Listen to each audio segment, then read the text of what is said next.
O grande conflito. O futuro. Antes da entrada do pecado no mundo, Adão e Eva desfrutavam comunhão aberta com seu Criador. No entanto, a partir do momento em que nossos primeiros pais se separaram de Deus pela desobediência, a raça humana foi privada desse grande privilégio. O plano da redenção abriu caminho para que aqueles que vivem na terra ainda tenham conexão com o céu. Deus tem se comunicado com os seres humanos por meio de seu Espírito, dando luz divina ao mundo mediante revelações a seus servos escolhidos. Homens falaram da parte de Deus impelidos pelo Espírito Santo. 2 Pedro, capítulo 1, verso 21. Durante os primeiros 2.500 anos da história humana, não houve mensagem escrita da parte de Deus. Aqueles a quem Deus instruía comunicavam seus conhecimentos aos outros, o qual foi transmitido de pai para filho ao longo de muitas gerações. O registro desses fatos começou na época de Moisés. Revelações inspiradas foram reunidas em um livro. Essa obra continuou pelo período de 1.600 anos, desde Moisés, o historiador da criação e da lei, até João, que registrou as maiores verdades do Evangelho. A Bíblia revela que Deus é seu autor, mas ela foi escrita por mãos humanas. O estilo variado de seus diferentes livros reflete as características individuais dos escritos.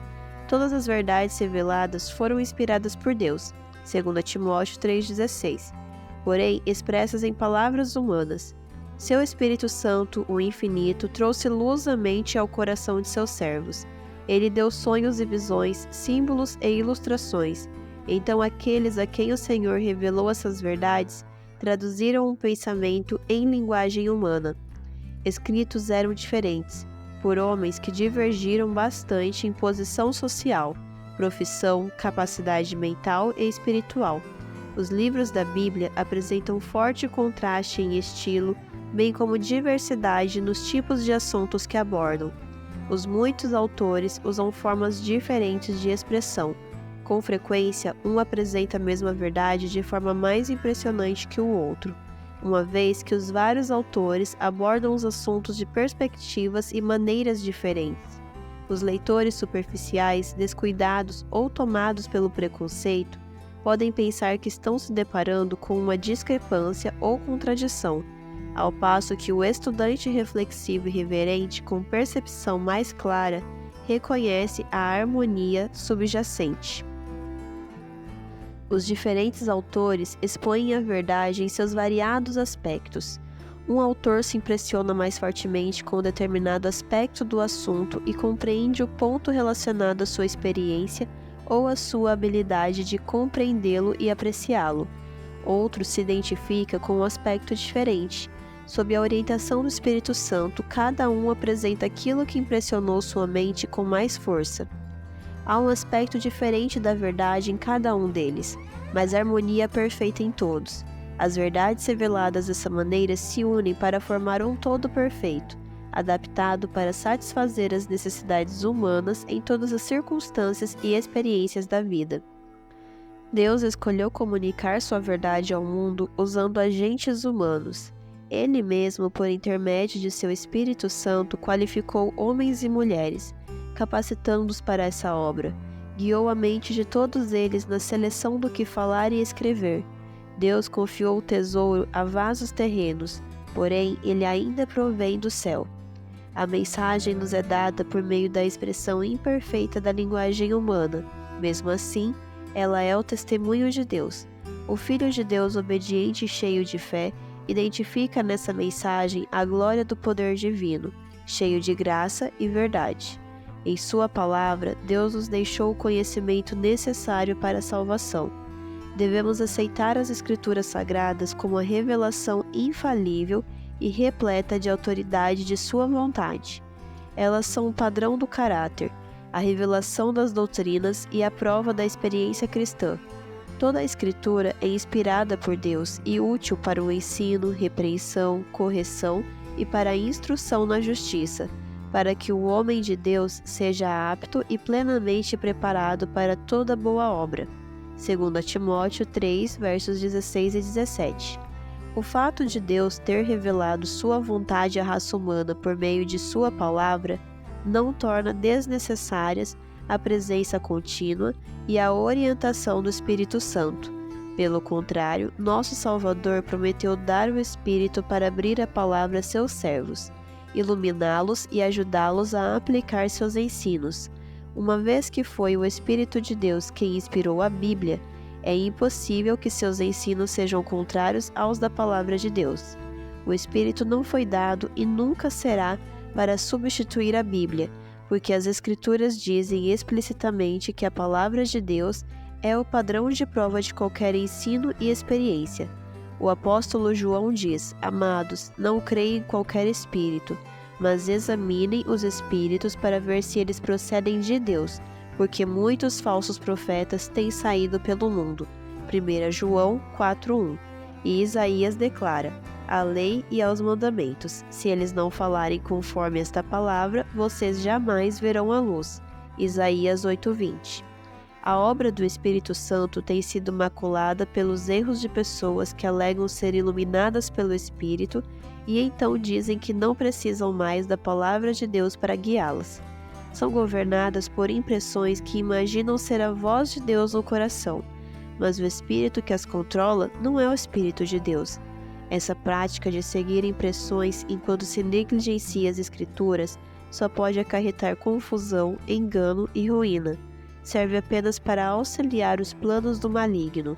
Uma vez que o ministério do Espírito Santo é de importância vital para a Igreja de Cristo, um dos planos de Satanás é usar os erros de extremistas e fanáticos para colocar a obra do Espírito em descrédito e levar o povo de Deus a negligenciar essa fonte de força que o próprio Senhor nos providenciou.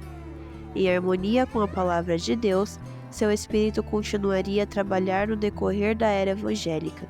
Durante as épocas em que as Escrituras, tanto do Antigo quanto do Novo Testamento, estavam sendo produzidas, o Espírito Santo não parou de comunicar luz a mentes individuais, mesmo em separado das revelações que deveriam ser incluídas no livro da Bíblia.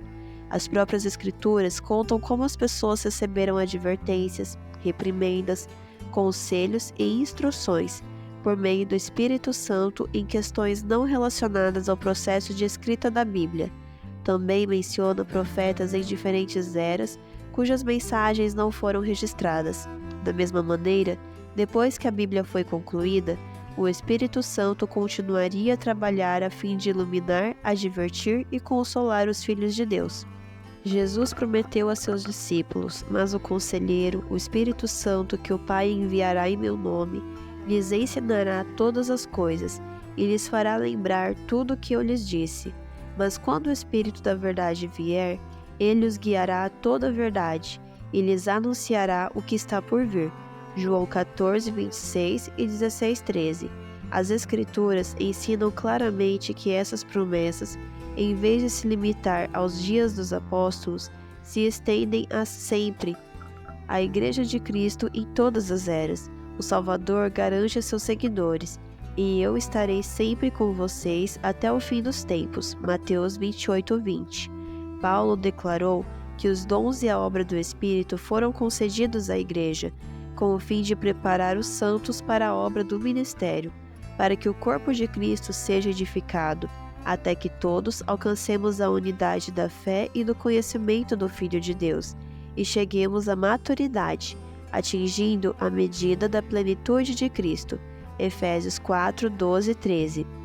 Para os cristãos de Éfeso, o apóstolo orou pedindo que o Deus de nosso Senhor Jesus Cristo, o glorioso Pai, lhes dê espírito de sabedoria e de revelação, no pleno conhecimento dele. Oro também para que os olhos do coração de vocês sejam iluminados, a fim de que vocês conheçam a esperança para a qual ele os chamou, e a incomparável grandeza do seu poder para conosco, os que cremos. Efésios 1, versos 17-19. O ministério do Divino Espírito para esclarecer o entendimento e abrir a mente às coisas profundas da Santa Palavra de Deus era a bênção que Paulo buscava para a igreja de Éfeso. Após o maravilhoso derramamento do Espírito Santo no dia de Pentecostes, Pedro apelou ao povo que se arrependesse e fosse batizado em nome de Cristo para o perdão dos pecados. Então disse: receberão o dom do Espírito Santo, pois a promessa é para vocês, para os seus filhos e para todos os que estão longe, para todos quantos o Senhor, o nosso Deus, chamar. Atos capítulo 2, versos 38 e 39. Em conexão direta com cenas do grande dia de Deus, o Senhor prometeu, por meio do profeta Joel, a manifestação especial de seu Espírito. Joel 2:28.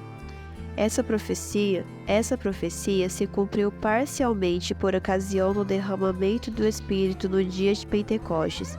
Entretanto, ela vai se cumprir por completo na demonstração da graça divina que acompanhará a obra final do Evangelho. O grande conflito entre o bem e o mal vai se tornar cada vez mais intenso até o fim dos tempos. Em todas as eras, Satanás tem demonstrado sua ira contra a Igreja de Cristo, e Deus concedeu sua graça e Espírito a seu povo para fortalecê-lo a resistir ao poder do maligno. Quando os apóstolos de Cristo deveriam levar o Evangelho ao mundo e registrá-lo para todas as eras futuras, eles receberam a iluminação especial do Espírito. À medida, porém, que a Igreja se aproxima de seu livramento final, Satanás age com maior poder. Ele vem cheio de fúria, pois sabe que lhe resta pouco tempo. Apocalipse 12:12. Ele trabalhará com todo o poder, com sinais e com maravilhas enganadoras. 2 Tessalonicenses capítulo 2, verso 9. Ao longo de 6.000 anos, esse ser de extrema inteligência, que no passado foi um dos maiores dentre os anjos de Deus, dedicou toda a sua energia à obra do engano e da ruína. Todas as profundas sutilezas da habilidade satânica que ele adquiriu e toda a crueldade que desenvolveu durante essas batalhas das eras serão usadas contra o povo de Deus no conflito final.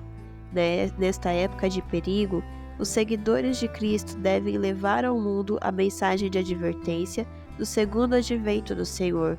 Seu testemunho deve ajudar a preparar um povo para permanecer em pé ao lado dele, imaculado e inculpável, por ocasião de sua vinda. 2 Pedro 3,14.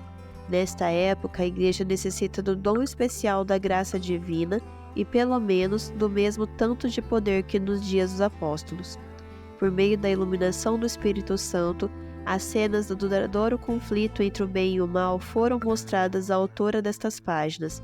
De tempos em tempos me foi permitido ver o desenrolar, em diferentes eras, do grande conflito entre Cristo, o príncipe da vida, o autor de nossa salvação, e Satanás, o príncipe do mal, o autor do pecado, o primeiro transgressor da santa lei de Deus. A maldade de Satanás contra Cristo tem sido direcionada contra os seguidores de Jesus. Em toda a história do passado é possível identificar o mesmo ódio aos princípios da lei de Deus, a mesma prática de engano por meio da qual Satanás tentou fazer o erro parecer verdade, substituir a lei divina pelas leis humanas e levar o povo a adorar a criatura em lugar do Criador. Em todas as eras, Satanás tem tentado continuamente fazer uma representação incorreta do caráter de Deus, levar as pessoas a se apegarem a um conceito falso do Criador e vê-lo com medo e ódio em vez de amor. O inimigo procurou descartar a lei divina, fazendo as pessoas pensarem que estão desobrigadas de seus requerimentos. Ele persegue aqueles que ousam resistir a seus enganos. Podemos ver essas coisas na história dos patriarcas, profetas e apóstolos, dos mártires e reformadores. No grande conflito final, Satanás usará as mesmas abordagens, revelará o mesmo espírito e atuará com o mesmo objetivo de todas as eras anteriores. Aquilo que até aqui tem sido continuará a ser, com exceção de que a batalha vindoura será marcada por uma intensidade terrível, de um jeito que o mundo nunca viu. Os enganos de Satanás serão mais sutis e seus ataques mais determinados. Se possível, ele enganaria até aqueles a quem Deus está salvando. Marcos, capítulo 13, verso 22. À medida que o Espírito de Deus abria minha mente para as grandes verdades de sua palavra e para as cenas do passado e do futuro, fui instruída a tornar conhecido aos outros aquilo que me foi revelado desta maneira. delinear a história do conflito em eras passadas e, de maneira especial, apresentá-la de uma forma que lance luz sobre a batalha futura que velozmente se aproxima. Ao fazer isso, tentei selecionar e agrupar os acontecimentos da história da Igreja, de uma forma que mostre o desdobramento das grandes verdades que foram dadas ao mundo em épocas diferentes, as quais incitaram a ira de Satanás e o ódio da Igreja que ama o mundo, as quais foram preservados pelo testemunho daqueles que diante da morte não amaram a própria vida. Apocalipse capítulo 12, verso 11. Nesses relatos encontramos uma prévia do conflito à nossa frente. Olhando para eles à luz da palavra de Deus e com a iluminação de seu Espírito, conseguimos enxergar os enganos de Satanás revelados e os perigos que devemos evitar se quisermos ser achados imaculados perante o Senhor por ocasião de sua vinda. Apocalipse capítulo 14, verso 5. Os grandes acontecimentos que marcaram o progresso da Reforma em eras passadas são questões históricas, bem conhecidas e universalmente aceitas pelo mundo protestante. São fatos que ninguém é capaz de refutar. Apresentei brevemente essa história de acordo com a perspectiva deste livro, resumindo fatos no espaço suficiente para apresentar uma compreensão adequada de seu significado para nós. Em alguns casos nos quais o historiador agrupou os acontecimentos, fazendo uma explanação ao mesmo tempo sucinta e abrangente do assunto, ou resumiu os detalhes de forma conveniente, suas palavras foram citadas. Para alguns deles, porém, não se deu crédito específico, uma vez que as citações não foram feitas com o propósito de citar tal autor como autoridade, mas somente porque sua declaração oferece uma apresentação conveniente e convincente do assunto. Ao contar sobre a experiência e os pontos de vista daqueles que realizaram a obra da reforma em nossos tempos, fiz uso semelhante das obras publicadas. A tristeza, segundo Deus, gera arrependimento pelos pecados e mudanças de humor. Deus consola esse tipo de tristeza com seu perdão. Toda tristeza que vem do sofrimento e da injustiça será consolada por Deus quando os salvos chegarem no céu. Este livro não tem a intenção de apresentar novas verdades sobre as lutas dos tempos passados, mas de expor fatos e princípios que se relacionam aos eventos vindouros. Ao analisarmos, porém, esses eventos como parte do conflito entre as forças da luz e das trevas, enxergamos todos os registros do passado com um novo significado. Por meio deles, brilha a luz sobre o futuro, iluminando o caminho daqueles que, assim como os reformadores de eras passadas, serão chamados, mesmo correndo o risco de perder tudo que este mundo oferece, a fim de testemunhar por causa da palavra de Deus e do testemunho de Jesus. Apocalipse, capítulo 1, verso 9. O propósito deste livro é mostrar as cenas do grande conflito entre a verdade e o erro, revelar os enganos de Satanás e como podemos resistir a ele com sucesso, apresentar uma solução satisfatória para o grande problema do mal, lançando luz sobre a origem e o fim definitivo do pecado, de uma forma que revela plenamente a justiça e a bondade de Deus em todo o seu relacionamento com suas criaturas, demonstrando a natureza santa e imutável de sua lei. Minha fervorosa oração é que, por meio da influência deste livro, os leitores sejam livrados do poder das trevas e se tornem dignos de participar da herança dos santos no reino da luz. Colossenses 1:12. Para o louvor daquele que nos amou e se entregou por nós.